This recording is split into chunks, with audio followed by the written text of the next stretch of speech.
স্বরাষ্ট্রমন্ত্রী সালাউদ্দিন বলেছেন, জঙ্গি শব্দটাকে নাকি আওয়ামী লীগ সরকার রাজনৈতিক হাতিয়ার হিসেবে ব্যবহার করেছে।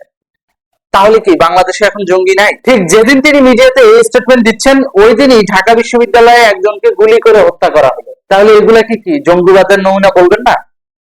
2025 সালের নভেম্বরে পাকিস্তানের একটা নেভি আসছিল বাংলাদেশে, আপনাদের সবার জানার কথা। একই সাথে পাকিস্তান আর্মির প্রতিনিধি দল এসেছিল ঢাকায়। তারা সিক্রেট মিটিং করে যায় পাকিস্তান হাই কমিশনের মধ্যস্থতায় বাংলাদেশের সেনাবাহিনীর সঙ্গে।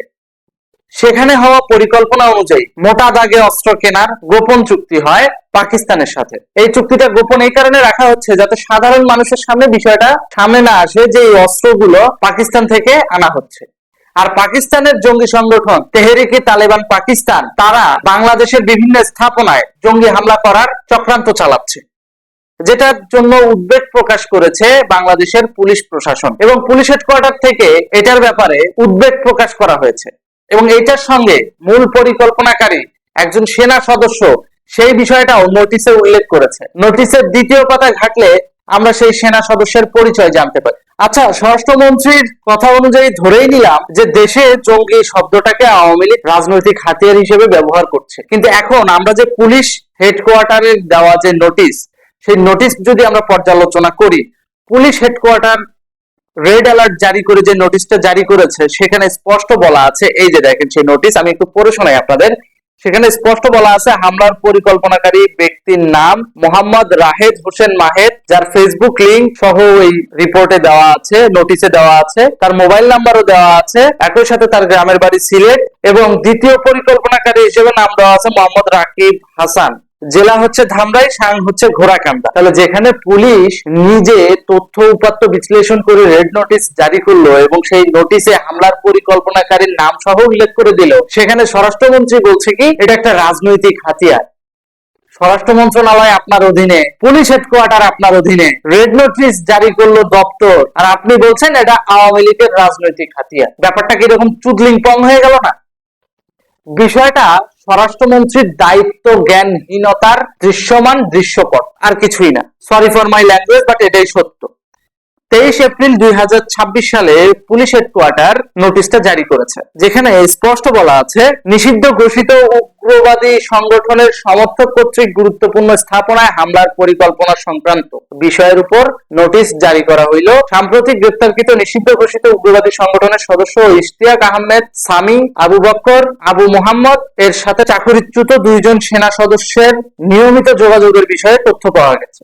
এখন ক্যান্টনমেন্ট থেকে তেহরিকে তালেবান পাকিস্তান গোপনে এই ধরনের উগ্রবাদী সংগঠন চালাচ্ছে, যেটার সঙ্গে সরাসরি সেনা প্রধানের কানেকশনও আছে। এবং গত বছর নভেম্বর মাসে সেনা প্রধান নিজে পাকিস্তান হাই কমিশনের মধ্যস্থতায় তেহরিকে তালেবান পাকিস্তানের সঙ্গে গোপন মিটিং করেছে, সেটার নথিও আমাদের কাছে আছে, আপনারা স্ক্রিনে দেখতে পাচ্ছেন। তাহলে আমরা কেন বলবো না যে পূর্ব পরিকল্পনা অনুযায়ী সেনা প্রধান এবং ক্যান্টনমেন্টের গোপন পরিকল্পনা মাফিক বাংলাদেশে জঙ্গি হামলা সংগঠিত হচ্ছে? তা হতে পারে। প্রতিনিয়ত বাংলাদেশে মানুষ হত্যা হচ্ছে, প্রতিনিয়ত নারীরা ধর্ষণের শিকার হচ্ছে। এত কিছু দেখার পরও যদি স্বরাষ্ট্রমন্ত্রী টিনের চশমা পরে বসে থাকে, তাহলে আমি বলবো বাংলাদেশের মানুষ নিতান্তই অসহায়।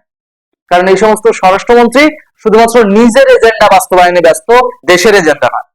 তাহলে এত কিছু যখন দৃশ্যমান বাংলাদেশে, তখন কি স্বরাষ্ট্রমন্ত্রী বিষয়টাকে এড়িয়ে যাবেন? তিনি কি বলবেন এগুলো আওয়ামী লীগের মিথ্যা ন্যারেটিভ? যেখানে ডকুমেন্ট, পুলিশ নোটিশ এবং গোয়েন্দা তথ্য, একই সাথে পাকিস্তান আর্মির সম্পৃক্ততা সম্মিলিতভাবে প্রমাণ করে বাংলাদেশে জঙ্গিবাদ কর্মকাণ্ড দৃশ্যমান, সেখানেও স্বরাষ্ট্রমন্ত্রী কিভাবে এটাকে ইগনোর করতে পারে? শুধুমাত্র আওয়ামী লীগ বিদ্বেষিতার কারণে কি বাংলাদেশের মানুষের জীবন ঝুঁকিতে ফেলতে পারেন? দায়িত্বশীল পদে থেকে তিনি এটা করতে পারেন? পারেন না। তাহলে তিনি এটা কেন করছেন? জঙ্গিবাদ শব্দটা নাকি আওয়ামী লীগ সরকার হাতিয়ার হিসেবে ব্যবহার করেছে। তাহলে আপনারা ভালোভাবে চালান দেশ, আপনাদের শাসন আমলে ঢাকা বিশ্ববিদ্যালয়ে ওপেনলি অস্ত্র নিয়ে মহড়া হয় কেন? গুলি করে মানুষ হত্যা হয় কেন? এই বিষয়গুলো তো ভাবার বিষয়। এই বিষয়গুলো তো ইগনোর করা যায় না। মানুষের জীবন তো এতটা সস্তা না। আজকে সারাদিন রূপপুর পারমাণবিক বিদ্যুৎ কেন্দ্র নিয়ে আপনারা যে প্রচারণাটা চালালেন, যে এই রূপপুর পারমাণবিক বিদ্যুৎ কেন্দ্র তারেক জিয়ার পরিকল্পনা ছিল, তাহলে বিগত 17 বছর এই রূপপুর পারমাণবিক বিদ্যুৎ কেন্দ্র নিয়ে যে পরিকল্পনা, যে পরিমাণ কূটনৈতিক জ্ঞান দরবার শেখ হাসিনা সরকার করলো, সেগুলো কোথায় যাবে? তাহলে পরিকল্পনা যদি তারেক জিয়ারই থাকে, তাহলে শেখ হাসিনা কি তারেক জিয়ার পরিকল্পনা বাস্তবায়নের জন্য গিয়েছিল?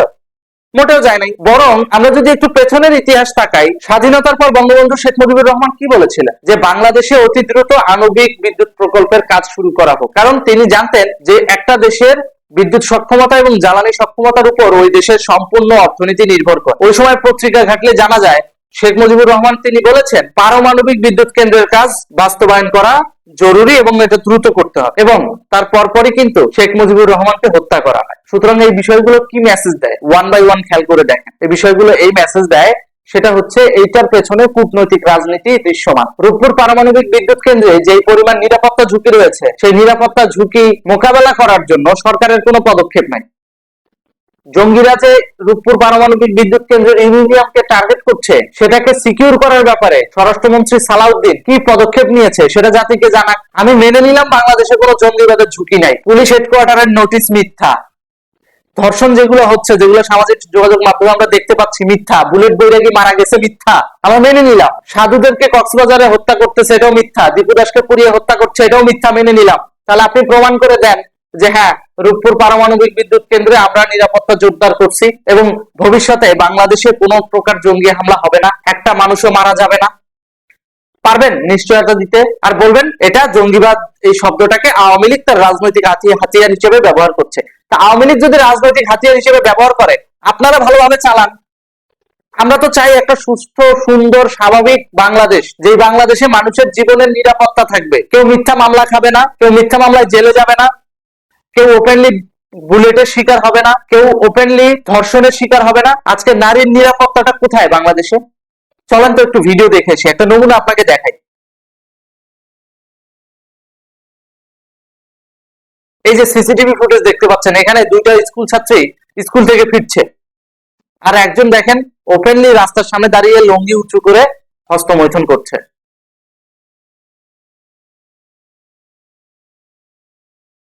এখন স্কুল ফেরত এই ছাত্রীদের চোখের সামনে যখন এই ধরনের দৃশ্যমান হয়, তখন আপনি আমি কিভাবে নিশ্চিত থাকতে পারি আমাদের মা বোনেরা যে নিরাপদ? এইটার গ্যারান্টি কি?